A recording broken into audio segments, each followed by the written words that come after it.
అస్సలాము అలైకుం వరహమతుల్లాహి వబరకాతుహ్. అల్హమ్దులిల్లాహ్ వస్సలాతు వస్సలాము అలా రసూలిల్లాహ్ అమ్మా బఅద్.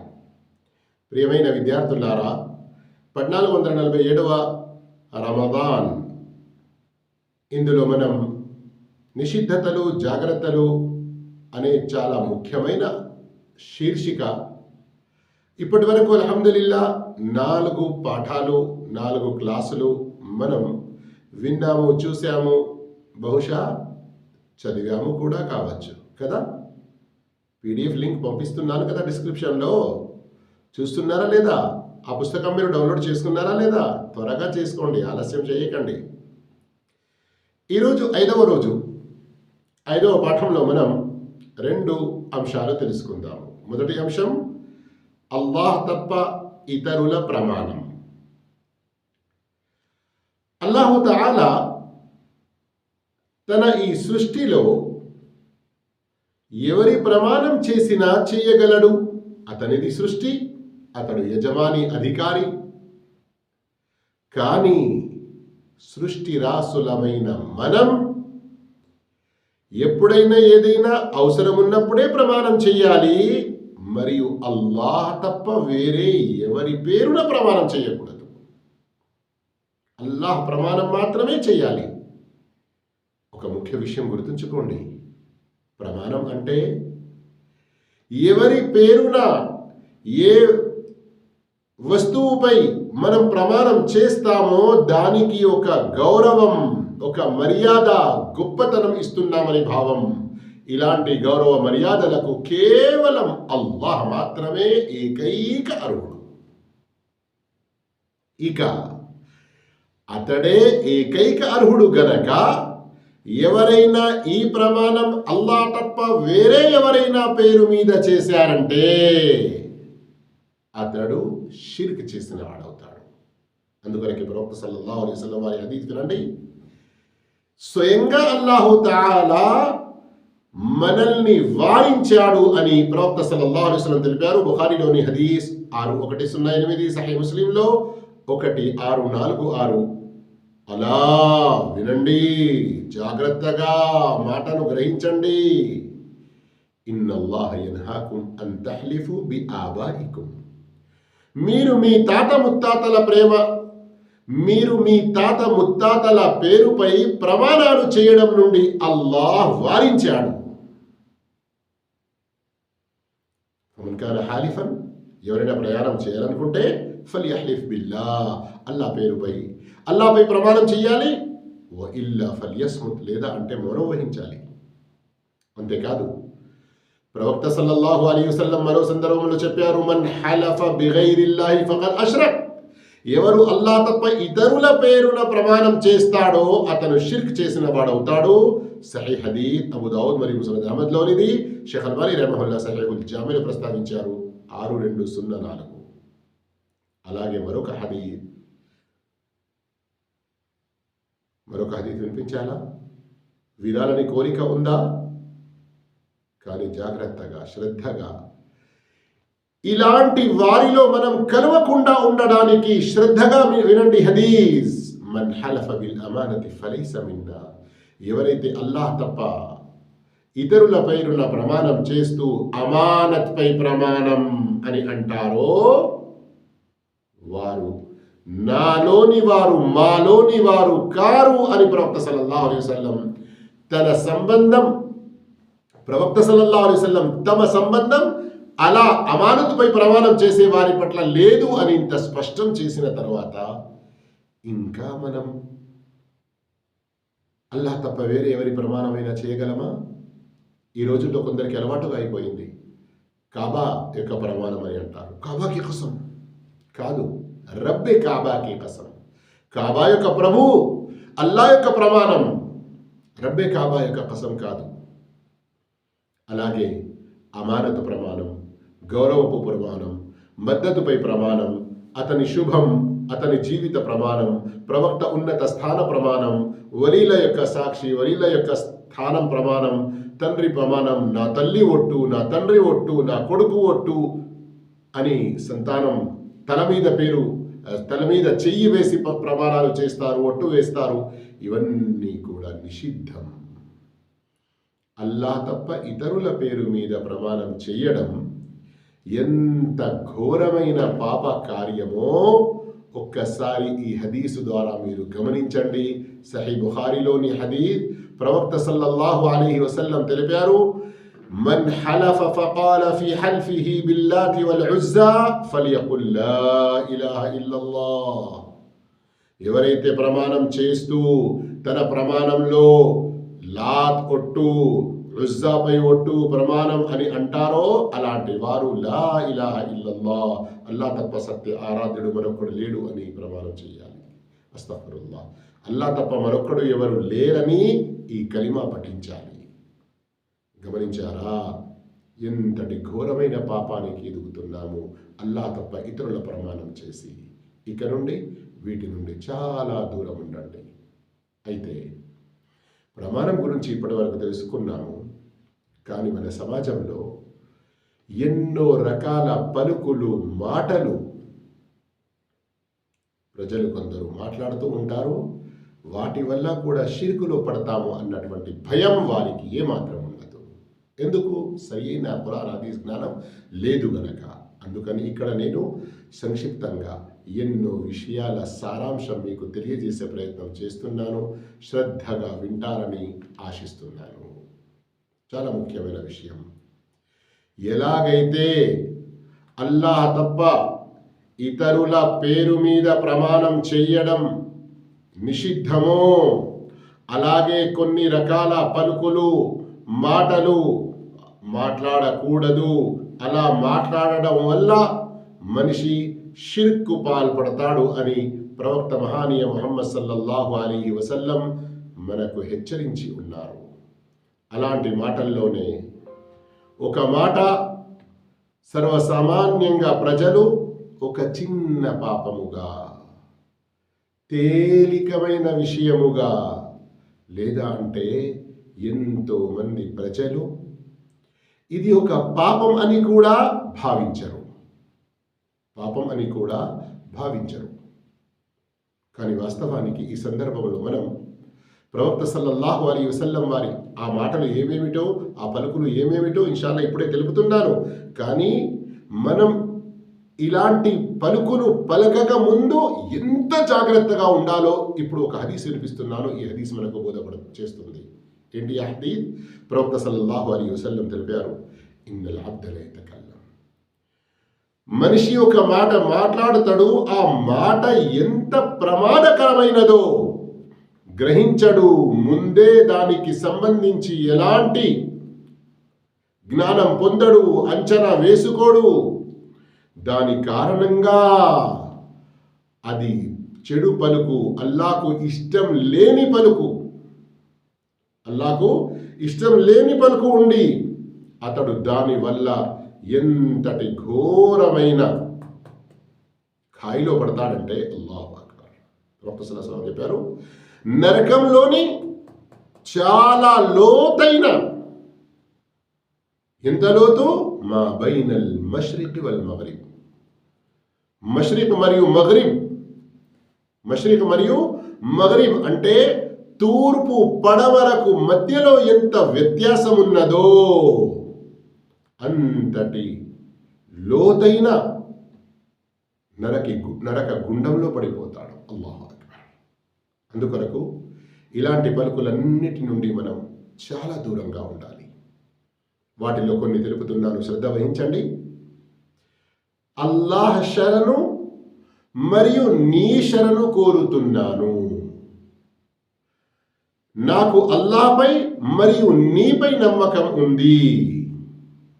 ఇది అల్లాహ్ తరఫున మరియు మీ తరఫున. నాకు నీవు మరియు అల్లాహ్ తప్ప ఇంకెవరున్నారు?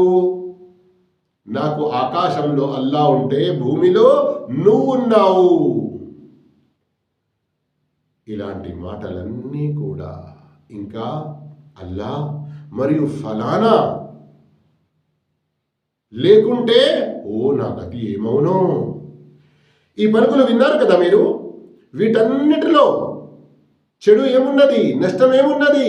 ఇతరులను అల్లాహకు సమానంగా సాటిగా చేశాను. ఇది చాలా ఘోరమైన విషయం.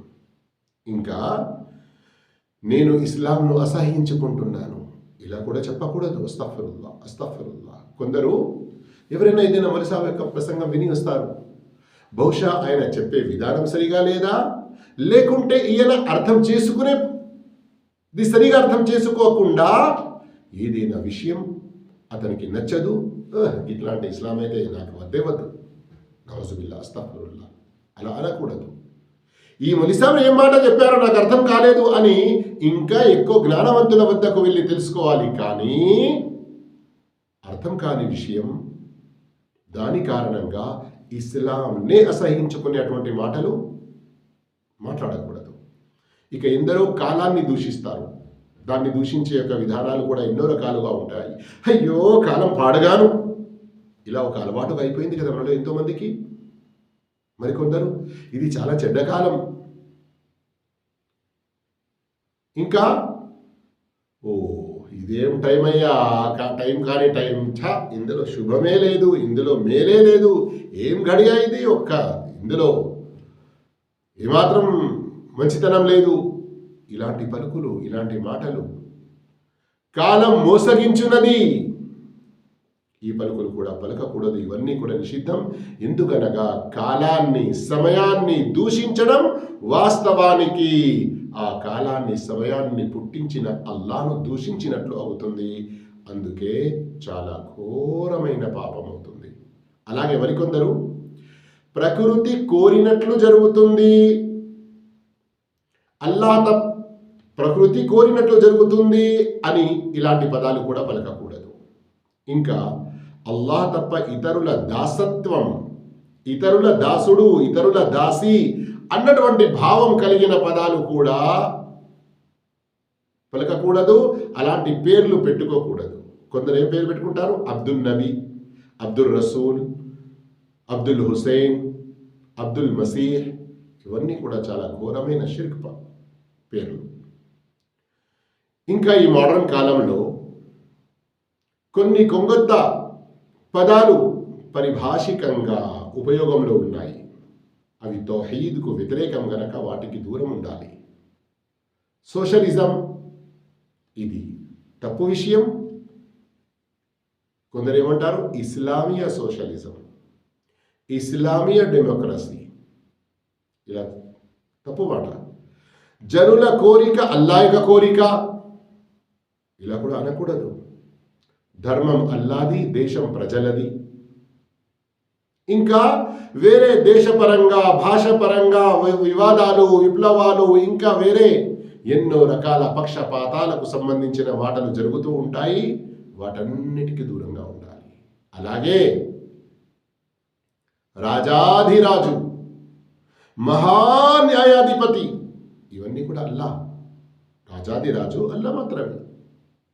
అయితే ఎవరినైనా ఇలాంటి, ఇక సయ్యద్, మిస్టర్ అన్నటువంటి గౌరవప్రదమైన ఈ పలుకులు అతి చెడ్డ పాప కార్యం చేసే కుఫ్ర్, షిర్క్లో ఉన్నటువంటి వారి గురించి చాలా గౌరవంగా చెప్పడం, పలకడం, వాస్తవంగా వీటికి దూరంగా ఉండాలి. అలాగే సర్వసామాన్యంగా రోజువారీ జీవితంలో ఏమైనా ప్రమాదాలు జరుగుతాయి, యాక్సిడెంట్లు జరుగుతాయి, ఏదైనా అనుకోని విషయం సంభవిస్తుంది. అయ్యో ఒకవేళ అలా చేయకుంటే ఇలా జరిగేది కావచ్చు, ఒకవేళ ఇలా చేయకుంటే, ఈ అగర్ మగర్, ఒకవేళ, ఇలాంటి ఈ మాటలన్నీ బాధను పెంచుతాయి, శైతాన్ యొక్క తప్పుడు ద్వారాలను తెరుస్తాయి. కనుక ఇలాంటి వాటికి చాలా చాలా దూరంగా ఉండాలి.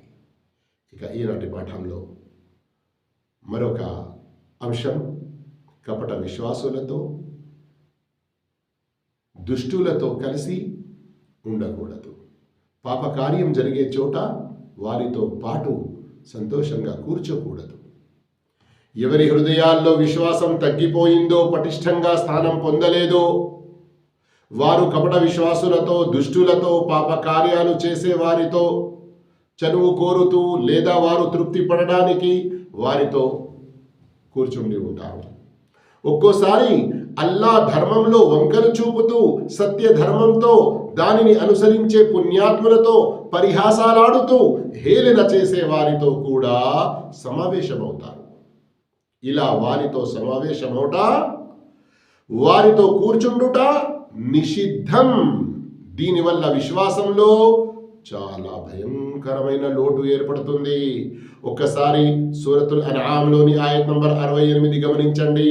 వఇదా రఅయ్తల్లదీన యఖూదూన ఫీ ఆయాతినా, మా ఆయతులలో లోపాలు వెతికే వారిని నీవు చూసినప్పుడు, మా ఆయతులలో అంటే ఇక్కడ పూర్తి ఇస్లాం ధర్మం, ఖురాన్, హదీస్ ఇంకా ధర్మ విషయాలను బోధించేవారు ఎవరైతే వీటిలో వంకలు చూపుతూ మాట్లాడుతూ ఉంటారో అలాంటి వారిని నీవు చూసినప్పుడు ఫఅరిద్ అన్హుం, వారు దీనిని వదిలి ఇతర విషయాలపై మాట్లాడనంత వరకు వారి మధ్య ఉండకు, వారితో ముఖం త్రిప్పుకో, వారితో దూరంగా ఉండు. ఎప్పటి వరకు?